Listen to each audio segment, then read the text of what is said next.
Габдулла Тукай, эш беткәч уйнарга ярый. Бик матур, бер җәйге көн, өстәл янында бер сабый, ян тәрәзә каршысында иртәге дәресен карый. Чын күңел берлән укый ул, кат-кат әйтеп һәр сүзен. Бик озак шунда утырды, бер-дә алмастан күзен. Шул чагында бу сабыйны чакыра тышка кояш. И сабый, ди, әйдә тышка, ташла дәрсен, күңел ач. Җитте бит, бик күп тырыштым, торма бер җирдә һаман. Чыкчы тышка, нинди якты, нинди шәп уйнар заман. Бу кояшның сүзенә каршы җавабында бала: «Тукта, сабыр ит, уйнамыйм, ди, уйнасам дәрсем кала. Көн озын ич, ул уенның мин һаман вакытын табам. Чыкмамын тышка уенга, булмыйча дәрсем тәмам». Ул шулай дип, кимчелек бирми укырга дәртенә. Бик катты, ихлас белән чынлап ябышты дәрсенә. Өй тирәндә, шул заман сайрый ботакта сандугач.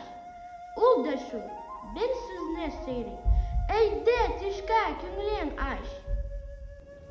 Җитте бит, бик күп тырышты, торма бер җирдә һаман. Чыкчы тышка, нинди һәйбәт, нинди шәп, уйнар заман. Сандугачка каршыга биргән җавабына бала: «Юк, сөекле сандугачым, уйнасам дәрсем кала». Туктале, бетсен дәрес ди, әйтмәсең дә уйнарым. Син дә сайрарсың матурлап, мин авазың тыңларым.